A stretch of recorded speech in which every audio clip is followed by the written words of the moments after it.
안녕하세요. 오늘은 한자다 352쪽 성윤자부터 살펴보도록 하겠습니다. 성윤자는 갑골문, 금문, 소전 모양 옛 글자 모양들이 다 있는데, 이와 같이 옛 글자 모양들이 다 있을 때는 이 성윤자가 옛날에 어떤 뜻으로 쓰였는지, 어떻게 만들어졌는지를 알기가 쉽습니다. 자원 설명하는 데도 많은 도움이 됩니다. 자세히 살펴보면 손으로, 이와 같이 손으로 무언가를 잡고 있는 모양입니다. 그래서 손으로 쥐대, 쥐봉, 지팡이 이런 것을 들고 다스린다 라는 뜻으로 쓰이는 글자가 성윤자인데, 이 글자가 다스리다 라는 뜻으로 쓰였지만 지금은 성씨로만 쓰이는 글자입니다. 성윤. 성윤자를 따르는 글자는 저희자가 하나 있는데, 앞에 사람이 붙어있고 뒤에 성윤자가 붙어있는 것을 볼 수 있는데, 손으로 도구를 들고 사람한테, 멀리 있는 사람한테 지시를 하는 데서, 저쪽 멀리 있는 데서 저라고 해서 저이가 됩니다. 저쪽 멀리 떨어진 사람한테 손으로 쥐용 지팡이를 들고 다스리다 라는 뜻을 해서 저라는 뜻으로 쓰이는 것으로 보이는 글자입니다. 다음에는 임금군자를 보도록 하겠습니다. 임금군자는 이와 같이 손으로 도구를 들고 있는 성윤자, 허락할 윤자가 있고 밑에 이구자가 있습니다. 이구자가 붙어서 손으로 도구를 들고 입으로 지시를 하는 임금을 뜻합니다. 지도자, 대장이라는 뜻에서 옛날에는 단순히 높으신 분이라는 뜻으로만 쓰였지만 지금은 임금이라는 뜻으로 쓰이는 글자입니다. 임금군자는, 이와 같이 임금군자는 대개 음이 변하지 않는데, 임금군, 고을군, 고을이 여러 가지가 있어서 고을읍도 있고 여러 가지 있지만, 이렇게 고을 군자에는 임금군자가 있기 때문에 임금에 관할 지역 안에 있는 고을이라고 생각하시면 됩니다. 무리군자는 양양자가 있어서 양은 약하기 때문에 무리 지어 있고 지도자를 따라다니는 무리에서 무리군이라고 합니다. 군색할 군자는 위에가 구멍혈자가 있어서 지도자가 어떤 한 구석에 몰렸다, 군색하다 라는 의미로 쓰이고, 기타 그을린 훈자, 사람 이름에만 쓰이는 그을린 훈이라고 하는 글자가 있습니다. 다음에는 축자를 살펴보도록 하겠습니다. 축자는 윤자하고는 좀 다르게 손가락이 이렇게 굽어진 손가락 모양을 그려서 무언가를 움켜잡는 손 모양으로 쓰였지만, 이 글자가 지지로 쓰이면서 자축 임묘할 때 소띠로 쓰이면서 소축이라고 할 뿐이고, 지지와 관계없을 때는 뭔가 움켜잡는 모양으로 쓰이는 글자입니다. 간혹 늘어질 염자처럼 이와 같이 무엇이 아래로 늘어진다 할 때 늘어질 염자가 이와 같이 쓰였던 글자가 이렇게 변하고, 이게 다시 축자처럼 변하는 경우도 있기는 한데, 대부분은 축자는 무언가를 움켜잡는다 라는 뜻으로 쓰이는 글자입니다. 축자를 만나는 글자는 1800자 안에는 없는데 3500자 1급 배정한자까지 올라가 보면 매질류, 양쪽 실을 끈을 잡아서 손을 묶는다 라는 뜻으로 쓰고, 인꼭지류, 인은 여기서 도장을 뜻해서 도장 중에서 사람이 움켜잡는 부분인 도장 꼭지류 이렇게 보시면 됩니다. 그 다음에 부끄러울 수자는 양양자는 양 요리를 뜻하고, 양 요리를 손으로 잡아서 바친다. 그래서 부끄러울 수, 음식수라고 하는 글자에 쓰이고 있습니다. 당자는 위에 부분을 보면 위에 부분은 악기 모양인데 발랑북이라고 이렇게 북이고 양쪽으로 줄을 달아서 흔들면 소리가 나는 발랑북 모양에서 큰 소리를 나는 악기와 밑에 이구자를 더해서, 이 당자는 본래 허풍 떤다, 큰 소리 치는 말이다 라는 뜻으로 쓰였던 글자이지만, 나라 이름, 당나라 이름으로 쓰이면서 지금은 그렇게 쓰이지 않습니다.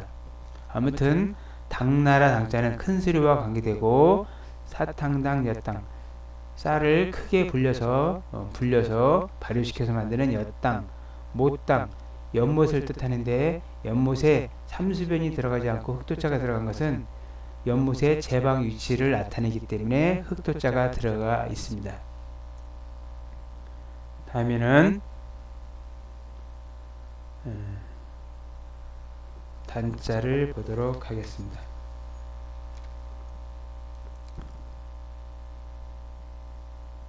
단자를 보기 전에 먼저 이자부터 보면, 이자는 수염 모양, 사람 수염 모양, 길게 늘어진 수염 모양에서 말, 이을, 이 수염이라고 했지만 보통 때는 우리가 지금까지는 부수를 배울 때 말, 이을, 이라고 쓰이는데, 이 말, 이을, 이라고 쓸 때는 이 한자의 쓰임을 뜻할 때, 부수가 쓰일 때는 말을 이어주는, 앞뒷말을 이어주는 말에 쓰이고, 이 글자가 다른 글자를 만나서 다른 글자를 만드는 데 쓰일 때는 수염이나 나무 뿌리를 뜻하는 글자에 쓰입니다. 그래서 견딜래자는 앞에 수염이고 손이 마디 존자가 있어서 수염이 잘리는 가장 가벼운 형벌을 뜻해서 사람 신체에 가하는 형벌 중에서 가장 가벼운 형벌은 수염이 깎이는 형벌이었다고 합니다. 그래서 뺨 정도의 수염을 깎는 정도의 삭발하는데, 그런 정도를 견뎌내다 라는 뜻에서 견딜래자로 쓰이고 있습니다. 기타 말릴래자는 말릴자처럼 보이는 글자가 들어가는 글자가 약할 연자가 있는데 1800자에는 없고 빈터 연자에 쓰이는 글자가 있는데 수염 모양처럼 돼 있고 큰 대자가 없어서 수염처럼 약한 크게 넓게 펼쳐져 있는 빈터, 땅에서 빈터라고 합니다. 빈터연. 다음에 다시 단자를 먼저 보겠습니다. 단자는 잘 보면 위에가 지금은 매산자처럼 보이지만 본래는 위에가 발 모양임을 알 수 있습니다. 그리고 밑에가 뿔입니다. 근데 원래 이 발 모양인데 위에가 이렇게 점들이 많아서 이게 뭘까? 후대는 금문에 보면 이와 같이 형태로 변해가고 있고 다시 뿌리 모양이 있는데 소점 모양이 와서 지금 형태로 가고 밑에가 뿌리 형태가 있는 모양을 볼 수 있습니다.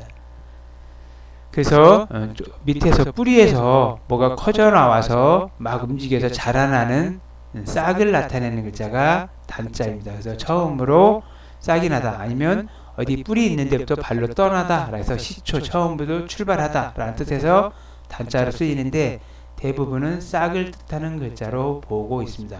지금 해서 모양에서는 위에를 산자처럼 쓰고 있지만 옛 글자에서는 옛 글자나 서예에서는 산자와 구분하기 위해서 이 위의 산 부분을 옆으로 비스듬히 쓴 글자를 많이 볼 수 있습니다. 위에 부분에 매산자가 있어서 산이 아닌 경우에는 밑에가 말리을 이자가 있을 경우에는 위에가 산이 아니고 발 모양이거나 총목의 싹을 뜻하는 글자가 시초단자입니다. 시초단자를 따르는 글자는 끝단, 발을단, 설립자, 서있는 끝을 뜻하고 여울단, 물여울, 물의 끝, 물이 떨어지는 곳 여울, 숨찰천, 상서서, 상서롭다. 새싹이 처음 나서 상서롭게 보인다 라는 뜻으로 쓰이는 글자 등에 쓰이고 있습니다. 마지막으로 숫자를 살펴보도록 하겠습니다. 숫자는 잘 보면 큰 대자, 사람, 큰 사람 옆에 점들이 있어서 비를 맡고 있는 사람임을 알 수 있습니다. 금문에 보면 분명하게 사람이 있고 옆에 겨드랑이 사이에 점이 있어서 비에 젖은 사람인데 후기 금문부터 비우자가 비는 하늘에서 내리는 거기 때문에 위로 올라가고 밑에 사람 모양이었는데 이 사람 모양이 잘못 변화해서 지금의 말리을 이자처럼 변했을 뿐입니다. 그래서 비우자 위에 말리을 이자는 수염이 아니고 사람 모양입니다. 비에 젖어 있는 비를 맞고 있는 사람을 뜻하는 글자가 숫자입니다.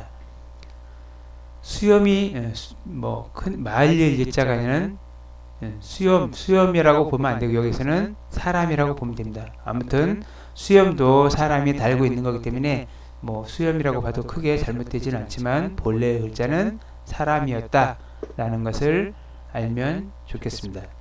비를 맞고 있는 사람이 비가 그치기를 구한다, 바라다 라는 뜻에서 바라다, 요구하다, 쓰다 라는 뜻으로 쓰이는 글자입니다. 이 글자가 너무 많이 변했기 때문에 그래서 대개 사람들이 파자를 해서 쓰는데 비에 수염까지 젖은 사람이 비가 그치기를 구하다 이렇게 설명하기도 하는 글자입니다. 쓰일 수, 선비유, 많은 사람한테 쓰이는 두루두루 여러 사람들한테 혜택을 주는 선비유, 젖먹이유, 젖을유자가 쓰일 수자의 본래 글자라고 보시면 되고 나약할라 등의 글자 등에 쓰이고 있습니다. 감사합니다.